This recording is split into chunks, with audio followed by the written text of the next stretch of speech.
Welcome to Chronic Combat Conversations, TB's Tale of the Tape.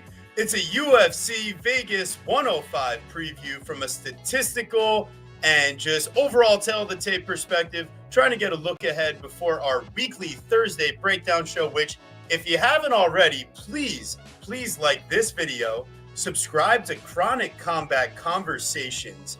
Do the right thing. I wouldn't judge you if you hadn't already. But now it's time to do the right thing and make sure you're following the boys.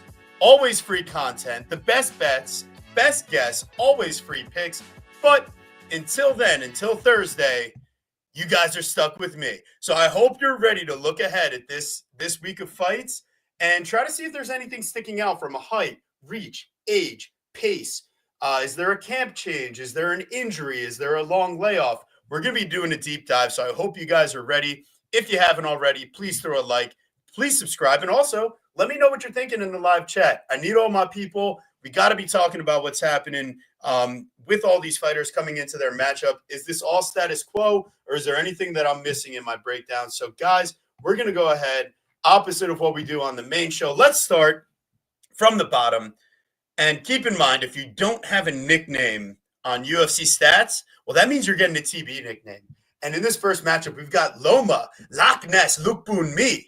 Loch Ness, I think it's because she's the monster. Loma's a monster out there versus Estela Estrella Nunes. And I gave her Estrella because look at that star tattoo on the shoulder. So if you guys don't know her Spanish, there you go. All right, so as we get into the breakdown here, let's take a look at the tail of the tape for these two ladies. What we're seeing is that Loma is going to be 3 years younger. She's going to be giving up 5 inches of reach, 3 inches of height. Both these fighters are out of an orthodox stance. Also, we've got the distance strikes landed per minute of distance. I mean, Nunes technically has an advantage there.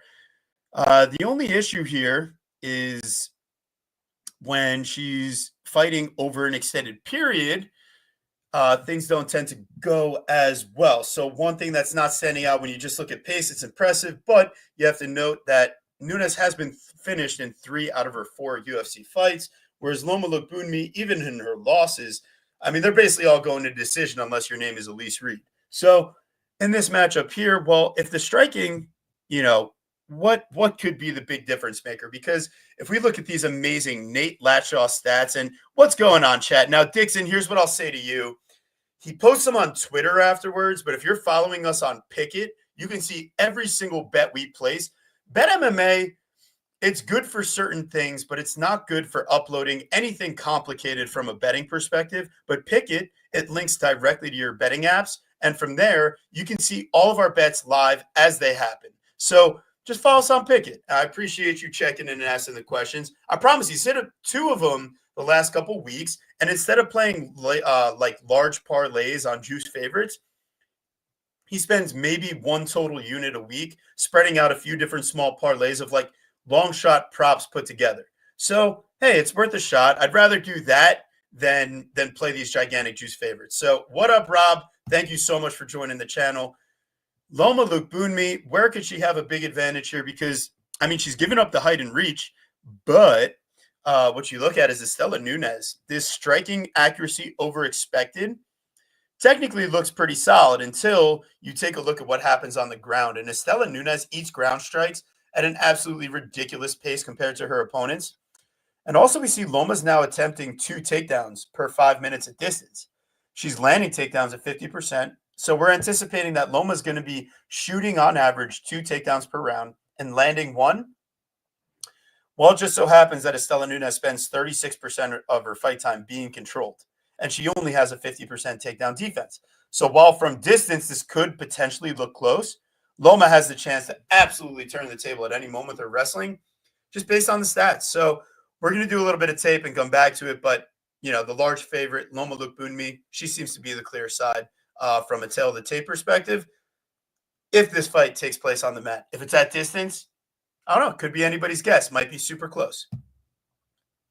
All right, our next matchup. We've got Vanessa Lil Monster Demopoulos versus Toledo Problem Child Alencar. Now, I mean, Toledo's nickname is Problem Child, but she's not the one that was most recently a stripper in Las Vegas. So who really is the true problem child here? That is the question.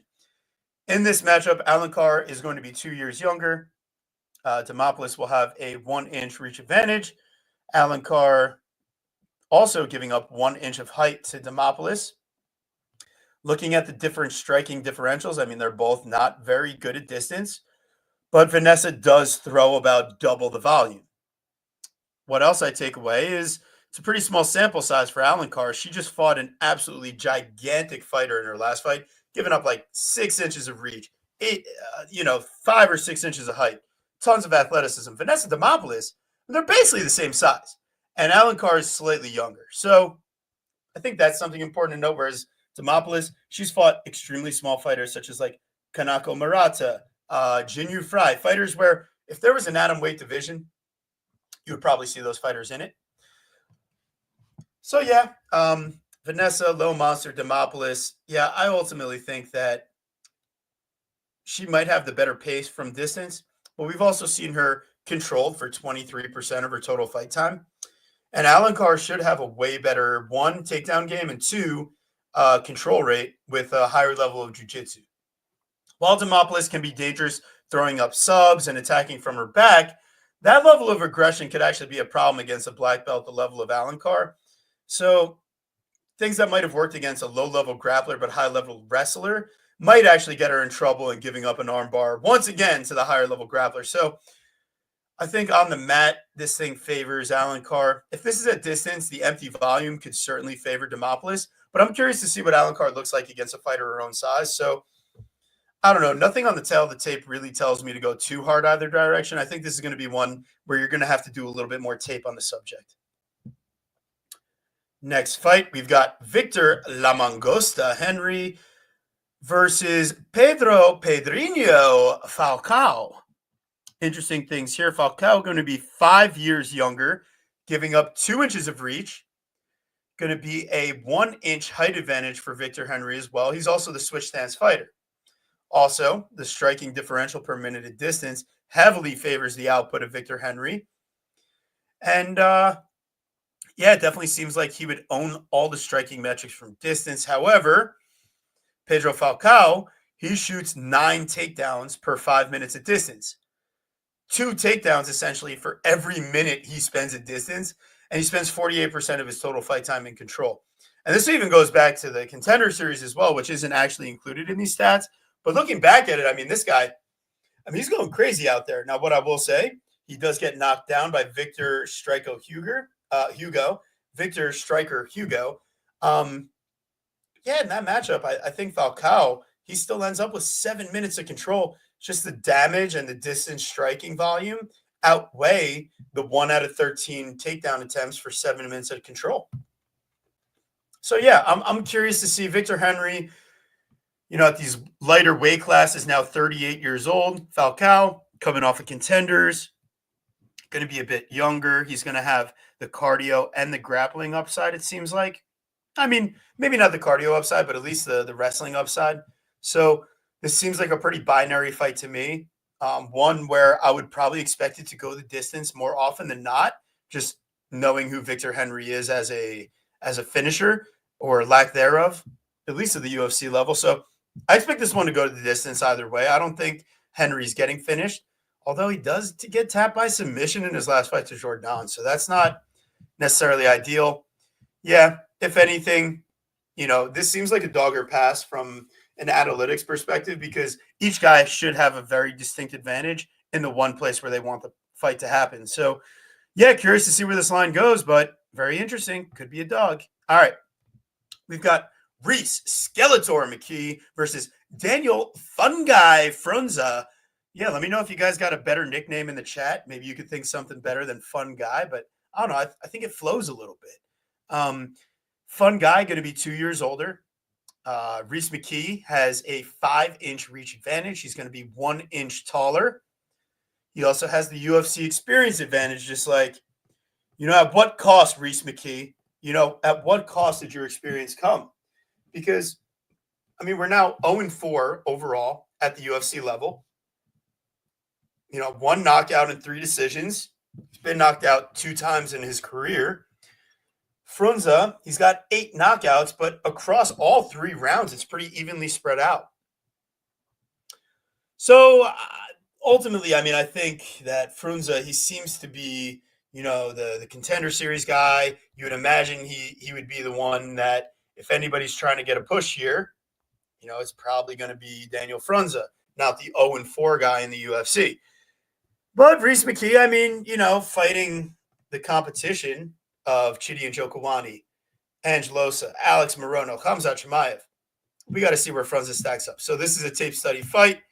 We will be moving on. If anything, the height, reach, experience, youth, all point towards Rhys McKee. So we are moving on.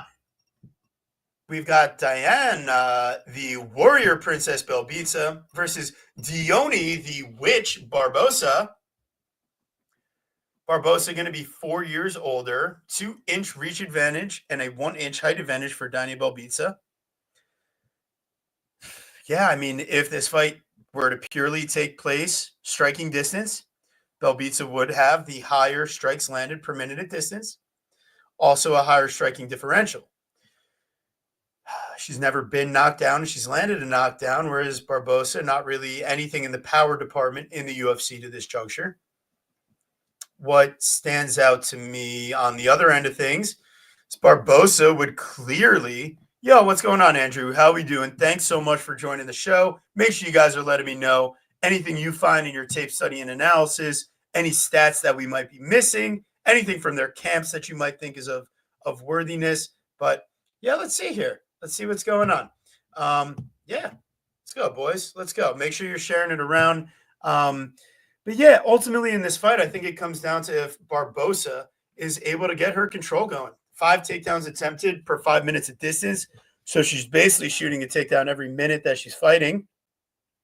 And then she ends up with, 29% of control time. The thing is, part of that comes facing a fighter like Miranda Maverick. I mean, come on. This is Diana Belbita, not Miranda Maverick. So on the mat, you would expect Barbosa with the vast high-level jiu-jitsu pedigree to have a huge advantage in the grappling. And that's where it really comes down to, because, we could talk about the tail of the tape and how Barbosa, she's probably going to be the better, Belbita is going to be the better fighter from distance. I mean, come on. When you see the fact that she's getting submitted by the likes of Molly McCann and Liana Jojua, I'm pretty sure Dione Barbosa could also end up there. And Barbosa is also a fighter that had deep submission attempts in every single fight that's been recorded on her end. She's getting a sub attempt at some point. And Belbita, she's been in sub attempts against many opponents. McCann the first time, Jojua 3 times, and McCann again the last time. Nobody else is really putting her in these positions otherwise, at least not from a high-level grappling perspective. And I think Barbosa could be the one to do that. So as we move on to the next fight, everyone, please make sure that you're staying hydrated. Shout out to you all.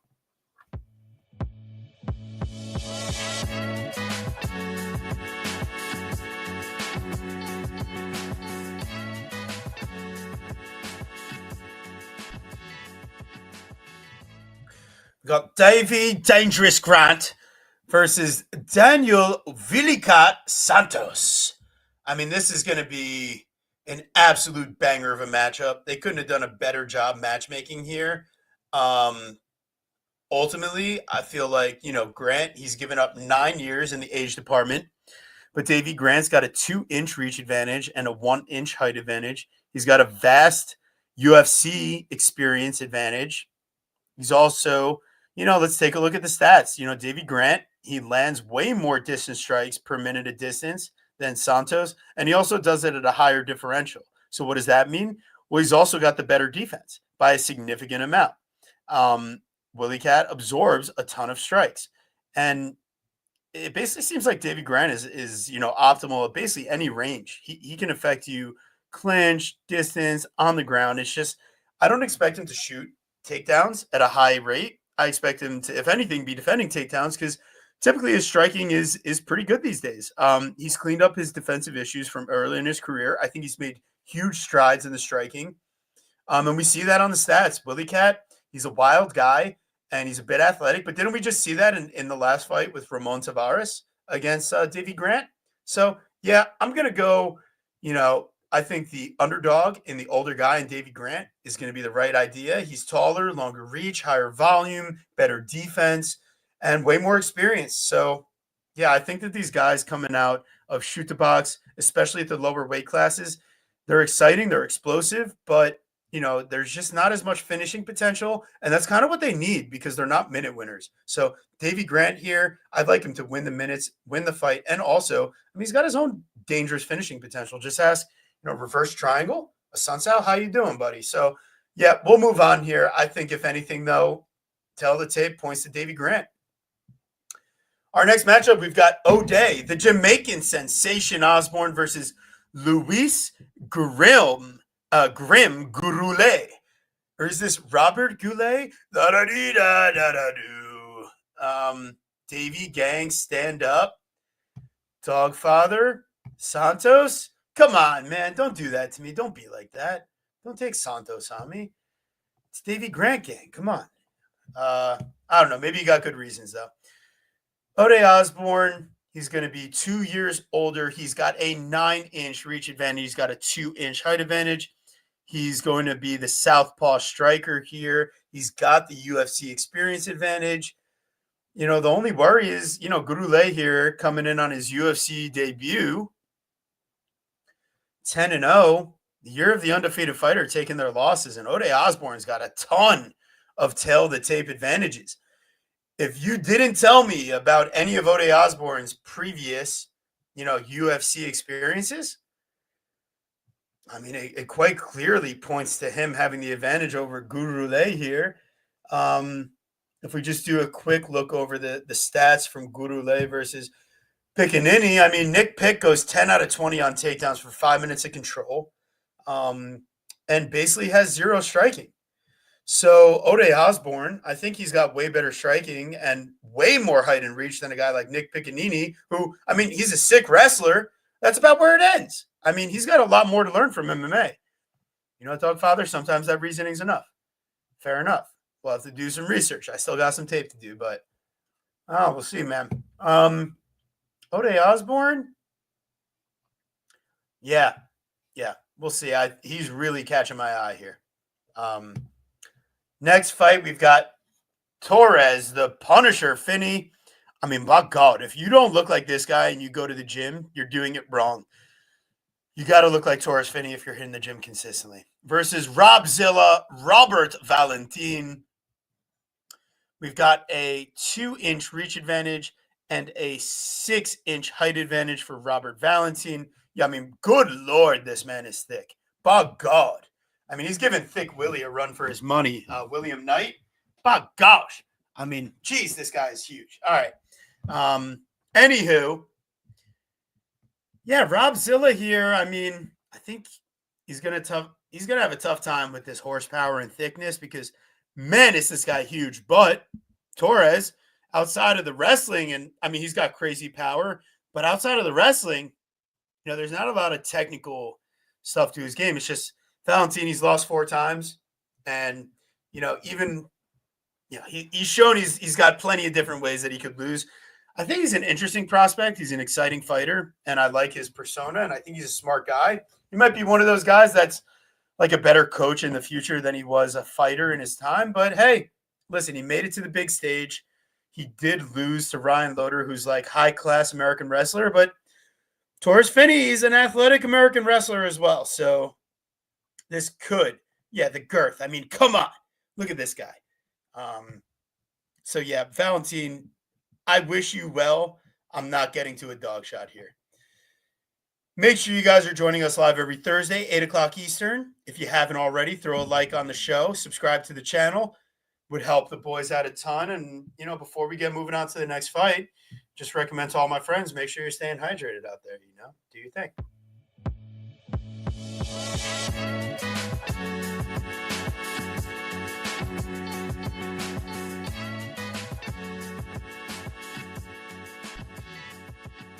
All right. We've got Gerald GM. Oh, I'm sorry. Brad Spam Tavares or Rad Brad Tavares. What do you guys like better? Rad Brad Spam. What are you thinking? Gombis sent me the Rad Brad. You guys like that better? We could do that. Versus GM3, Gerald Mearshart. Oh, you know what? No, I've not been doing that. I feel like what I should do with you guys is fill out my tell of the tape picks on Tapology at the end of the show. You guys can join me in the endeavor. And then at the end of the week, when I go to finalize my picks, I'll see if anything changed in the tape study, and then I could let you guys know. That would be interesting. What do you think? I think that could work. All right, so Brad Tavares, I mean, this is the same age, basically the same exact age. 3-inch reach advantage for Gerald Mearshart. They're the same height, southpaw stance for Gerald. They both land basically the same amount of strikes per minute distance, similar efficiency. They've each been knocked down more times than they've knocked people down. They each are, I mean, they're basically similar strikers. They're, yeah, Spam, like he's Hawaiian. I don't know. I'm doing my best out here. I'm workshopping nicknames as well. Okay, useless. All right, good. That's what we'll do. Sorry, Dogfather. Do you have a better one so that the guru doesn't yell at me on Thursday? Do you guys have any better nicknames than Spam? What about Rad Brad? I don't know. He spam strikes and they're not. I don't know. I'm trying my best. Okay, I'm open to ideas. But yeah, in this matchup, I mean, on the tail of the tape, these guys are even from distance. I don't really see a lot of differences in their distance striking. However, when you take a look at the grappling, well, Gerald does have a higher control rate. He spends way more percentage of time in control position. He does spend a similar amount of time being controlled as Brad, but Brad from accounting. Brad the Chad? What about that? Is Brad the Chad? And yeah, I mean, I know Brad Tavares has faced a ton of takedown attempts, but he hasn't really faced a ton of like super high level grapplers per se. It's been more guys that like, yeah, they might want to try to take him down a bit, but I don't know. Let's take a look at that real quick. Maybe I'm talking out my ass. You guys let me know too. But like Jun Young Park, he's a solid wrestler, not really a crazy grappler. Gregory Rodriguez, he did his thing. He wrestled a bit. Bruno Drickus, Mari Akhmedov, he had some wrestling success. Antonio Carlos, he couldn't get takedowns really. Edmund is, I don't know. None of these guys are like high level grapplers. Like Gerald has the most subs in nice. Okay, so maybe it's Brad from accounting. Hawaiian Punch. Oh my God, that's pretty good too. Wow, that actually might win. I'm sorry, guys. It's not going to be. I don't know. Brad from accounting is pretty good too. Damn, you guys are really helping out though. This is what I needed. This is the workshopping we need. Yeah, I think Gerald, he's got a very high probability, especially when you watch the type of success he's having at points against Reiner de Ritter, against a guy that huge. Why couldn't he have grappling success against Brad Tavares? I don't know. It's screaming dog shot to me. These guys look even from distance, similar volume, and only one of the guys has takedown game. Yep, tell the tape says Gerald. Lock it in. All right, we're moving on. Kennedy, the African savage, in Sechiku versus Martin Badis Budai. I don't know what Badis is. We're going to have to look that up. Similar age, 1 year younger for Kennedy. He's going to have a 6-inch reach advantage, 1-inch height advantage. He is also the southpaw striker. From distance, similar volume, but Kennedy eats a lot less strikes compared to Budai. And that was also against faster strikers at light heavyweight as well. Now, my concern would be, yeah, these guys basically have similar types of control versus being controlled. Kennedy faces a lot more takedowns, though. And he's still, not too shabby. I think the biggest question I have is what is the clinch going to look like for Budai, and can he have success there? Or is Kennedy just going to hurt him with knees, elbows in the clinch, and, keep him from either wanting to engage there or hurting him from distance before he can close the distance? I think Budai is really just nothing about his 4 wins and 1 loss in the UFC have really screamed impressive. Whereas Kennedy, when he has his moments, he has his moments. I know sometimes it's not against the best competition, but, he's got plenty of experience at this point. I think at heavyweight, it takes a lot less technique to go a long way. And maybe some of these physical tools will carry him a bit more. I'm very curious to see. I don't want to necessarily play him at big, favorite money. What about fight goes the distance? That could be an interesting one. But I could also just see Budai getting washed here. Kennedy round 1 or this fight is going over.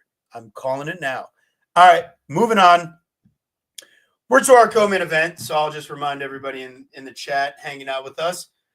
Let's go ahead and make sure we all stay hydrated.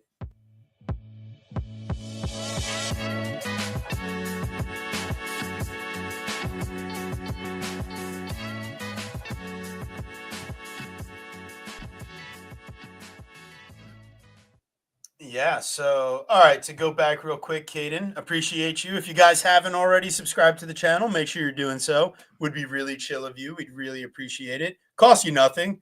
Obviously, if you want to donate, you're crazy, but go ahead, donate. We will challenge you. But, yeah, Kennedy by KO was really high on him until Jacoby finished him. Yeah, I think he is probably good here. All right, next fight, Cortavius. Are you not entertained? Romius versus Holy Chang Holy.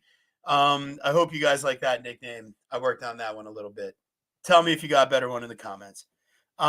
In this fight, both these guys really only have one fight sample size.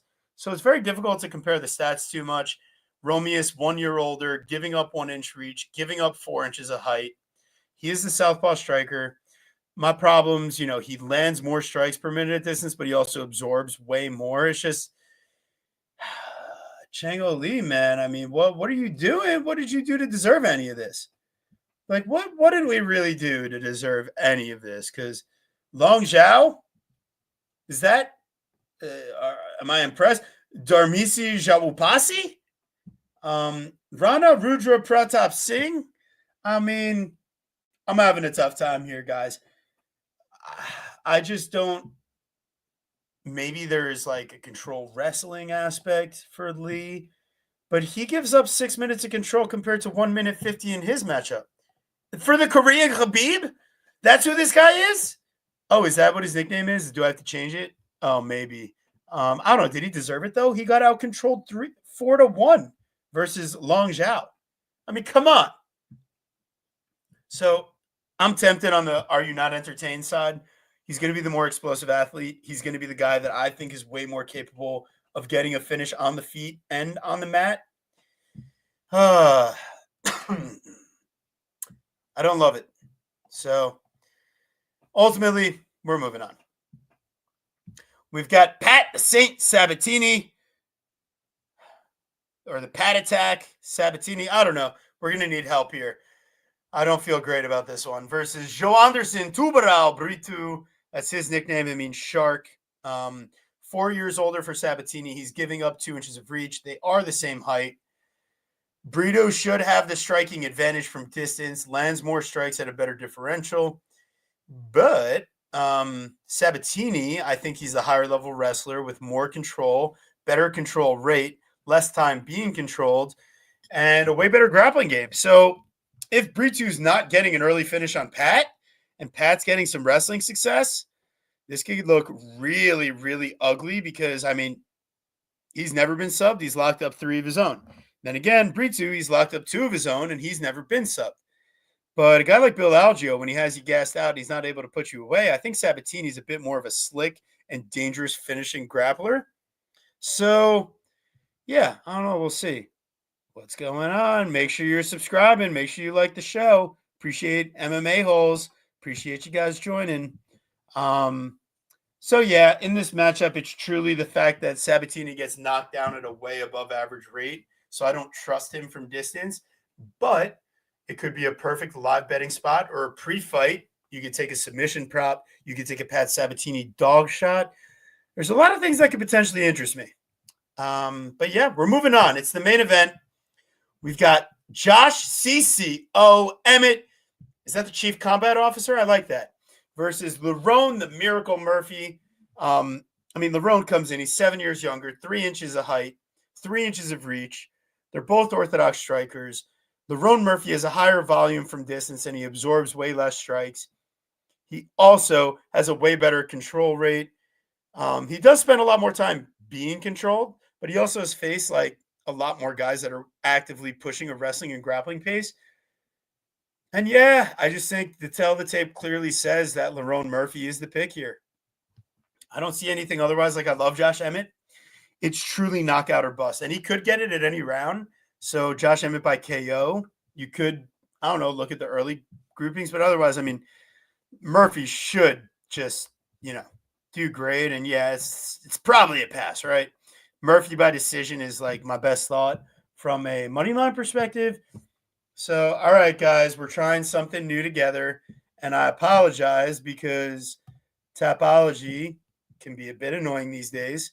But we're going to go ahead and we're going to go ahead and make the live tail of the tape picks for TB's tail of the tape. Who I settled on. Numbers and, stats perspective. So we're going Lerone Murphy by decision. We're going to take Pat Sabatini by round 2 sub. We're going to take Cortavius Romeus by, we'll say round 2 sub. Round 1 sub for Cortavius. Damn, that's 2 subs. Uh-oh. Then we'll have Kennedy and Zechiku by round 1 knockout. We're going to take Gerald Mearshart. I would say round 3 sub, the classic Gerald. That's already 3 subs. Oh, Lord. Robert, yeah, you're losing to Torres Finney. The funny part, I have a feeling it's by decision. Then, let's see. I think we're going Ode Osborne. Surprise, surprise. By, I don't know, we'll say decision. I'm not sure. He could win by a few different ways, but tail of the tape tells me to take Ode. We've got Davey Grant, tail of the tape by decision. Barbosa, round 1 sub. This one I really wasn't sure on. Tail of the tape tells me maybe McKee. We'll have to look at it. Tail of the tape. This one was a very binary fight. We're also going to go with the dog because of the wrestling. We're going to take, man, do we take same thing? I'm going to go with the wrestling again. I think Alan Carr's got the better wrestling. And then Lomalu Bumi. We'll also say, let's say round 2 sub. I think. Okay, so let's save. Perfect. Let's view the picks. Yeah, awesome. So great. Hope you guys enjoyed TB's Tell the Tape.